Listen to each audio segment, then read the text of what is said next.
Was I actually chip leader? You were chip leader for, okay. for about a couple hands, but now you're standing on the rail. Yeah. Obviously still a $4 million payout, but obviously you were close to winning $10 million. What's going through your mind? I mean, it was just one big hand. I raised kings, Dario defends. He check calls a normal bet. Turns a very dynamic board. It's got 2 flush draws and a lot of straight draws. He's already seen me overbet in, it's a different spot, but it's kind of a similar spot where he's seen me overbet king jack where I had a double gutter. So I went with a big bet thinking that he's going to put me on a lot of draws maybe. And then he shoved for a lot, and I probably should have thought about it for more than half a second considering it's the main event final table, but I don't know that I ultimately would have done anything different because, well, it's pretty interesting actually. I don't know if I'm relying on him basically putting me on enough draws that he shoves a queen there, but I don't know if that's actually happening. So, emotionally, how does this feel? I mean, the whole tournament's just a mix of emotions, so it's hard to describe. But I mean, I guess I have some regret that I didn't think about that spot, but I think I would have ended up calling anyway. And you know, I feel like I played well overall, and I got lucky on day 7, ace-10 of clubs against 10s and ace-king, so I shouldn't even be here. So, I guess it feels better than it does bad. The final hand, Dario and Hossein were standing by their rails. You were sitting there stoically looking at the board. What was going through your mind at that moment? That's just what I did all tournament. I just stuck with that. I don't know. I felt more confident and calm when I was at the table than when I was by my rail. Other than on the commercial breaks, I would do the strategy talk. But it's just, I mean, I like to play poker. I like to be at the table, so that's where I'm calm, comfortable. Yeah.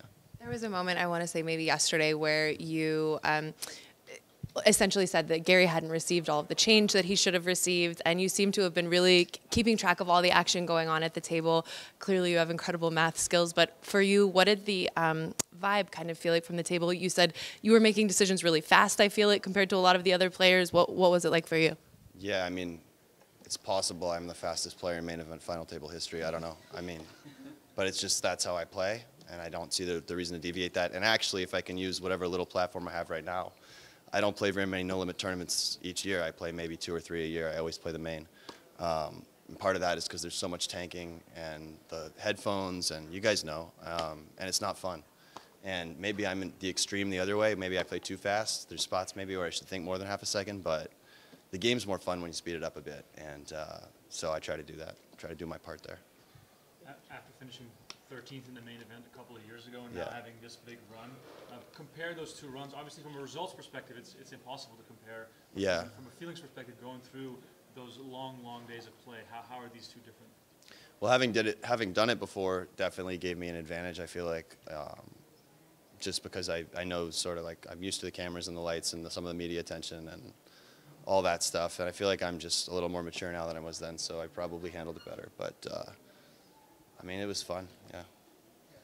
So what did you think about this experience with the 8 particular players you happened to go through this final table experience with? Obviously, not many people will ever get to live this. What do you think of the other 8 players and your overall experience in this? Oh, they were phenomenal.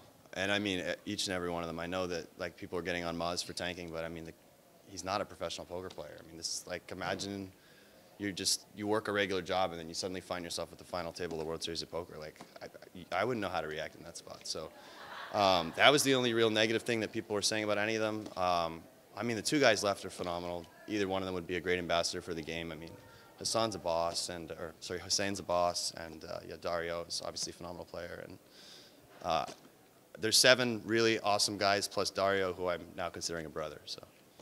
It seems as though you've been actually looking online at some of the comments that have been going around. Some of the other players have said they weren't looking online. What did you pick up from what people are saying? You know, I probably looked more than I should. Honestly, mostly it was positive feedback, but it's just like, so everyone's getting on me for folding the queens, right? That was the big hand. But there's so many reasons I folded queens there, and it was just like, it bothered me that people thought it was because I was trying to ladder up. Like, that's not my consideration at all. I mean, the reasons I was folding had to do with ICM, but also I'm a post-flop player, and there's been 3 opportunities here. There's been 3 big folds I made, and each time, you know what? So I folded queens on day 5 or 6, and the guy ended up having ace-king suited. I folded ace-king, and the guy had ace-king, and I folded queens, and the guy had 10s. But you know, I'm playing against a range of hands. I'm not playing against his exact hand. I don't know that he has 10s. If he has kings or aces, everyone's gonna say, "Wow, that's the fold of the century," or whatever, you know. And somebody actually ran the math on my spot, and just from a pure ICM perspective, the queen's fold was like basically break even. And I feel like my cash game experience and just my live experience overall. I don't play much online, and I play mostly live. I don't play that much no limit, but I want to be playing deep stacked poker, and I want to be seeing flops. So that's why I folded the queens. I forget what the original question was. I was just asking whether or not you took any sort of, whether you learned anything or from what you were reading online about how you were playing, how other people were playing. I learned that most people are great, and I learned that some people just want to hate. And I think that, I don't know, I think some of it is jealousy. I mean, I've been there sometimes maybe where, you know, you see someone who you think is a worse player than you doing well, and you feel like this bitterness and this resentment. But the world would be a better place if we all just sort of rooted for each other and had a more positive outlook, I think. How'd you lose 40 grand at beer pong on the first trip out here? Because I was an idiot. I mean, there's not much more to it than that. Because I was an idiot. I mean, we started, you know, that's how it goes in the gambling world. Sometimes you start at a couple $100 a game and it escalates, and I was young and stupid. Yeah, so obviously a huge difference now. Who would have thought at that point Yeah. that you'd be at number 13 in the main and now number 3? Yeah, I mean, it's obviously incredibly lucky to have 2 top 15 finishes in the main event. I mean, that you need some cards to do that, but I feel like my style is also pretty set up well for the main event, where I'm very comfortable live, very comfortable deep stacked, and very comfortable against amateurs. Like I don't have any belief that I would be like a winning player in high rollers and that kind of thing. My fundamentals are definitely not as high as a lot of those guys, but I think I make up for it with live experience, basically. You called Dario a brother. What's the story there, and how do you feel you connected with him so well? I just think Dario's just an incredible person. I just think he has just a really warm energy, and like there were so many times where Dario would say, good fold, and then, you know, we're going to see the hands in 30 minutes anyway, and he was always telling the truth, and he's just, he's like almost too nice, you know, like you have to be a little bit, and I actually wonder if his rail told him he was being too nice to me, because I felt like that, when he started getting short, I felt like the energy sort of at the table shifted a little bit, which is fine. Energy at the table, you do what you want, but I know away from the table we're gonna see each other again, and I just really, I think he's just got great vibes, and he's just a great guy. You talked about the experience as a whole, but what about just today? Was there kind of a wild range of emotions? I mean, it seemed like everything was going your way. You took the chip lead for a little bit. Yeah, I mean, one big pot, and I guess I probably should have asked for a count and thought about it more, but again, with how I'd played that king-jack earlier, I felt like kings was going to be too good, and I didn't really want to slow roll him either, but I think probably I should have taken some time there. Other than that, like, my losing chips, you know, I had the chip lead, but it was all pretty close. I don't think any other hands were badly played, really. You know, sometimes you just whiff a bunch of flops in a row and you start bleeding down. Maybe there were a couple things I could have done differently, and obviously I'm sure I made mistakes throughout the course of the tournament, but I don't really have too many regrets from a play perspective. How long do you live in Las Vegas during the year? I spend 8 months of the year here in Vegas usually, and about 4 months back in Halifax. Okay, so it's almost your home now. Or, It is, yeah. I don't know. This is a lot of money, so I might change that. And there's positives and negatives to Vegas, but I think overall it's not a place I see myself settling down long term. And it says you have 2 other businesses, right? You have 2 side businesses, we're calling Yeah. them. What are your other interests? So I have a small stake in a pizzeria in Toronto which Remco's been to, called North of Brooklyn, which has 5 locations now. And then I also own a house, Cabot Cliffs here. I went without patches and sponsors, but I'm repping Cabot because I own a house that overlooks Cabot Cliffs and Cabot Links, which are 2 world-class golf courses up in Cape Breton, Nova Scotia. Really remote, beautiful part of the world, and definitely recommend golf fans check those places out. what's the rum and chess about it? It was just my first ever online poker screen name. I don't know. I made it when I was 18, so I don't know. I'm a chess player. And I guess maybe I liked rum and coke at the time. I think I did. I don't drink it anymore, so. But I mean, it's just held strong, you know. I don't play online really at all anymore, but for a while I did. I was always rum and chess, yeah. Can you be completely focused on the game with all the people around screaming?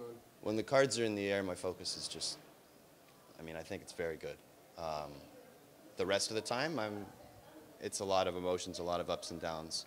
But yeah, you tune out the noise. Honestly, like, yeah, when the rail gets like super rowdy, sometimes it's a good thing, sometimes it's a bad thing, but generally I'm just at the table playing poker. That's where I feel most comfortable, so I guess that's why it was pretty easy to tune out the rest. But, you know, when you're on breaks, even like the 15-minute break today, I was definitely a little shaky. The rail was so loud, and there were so many different people there. Describe that collection of people. Where they come from? How did you connect with them?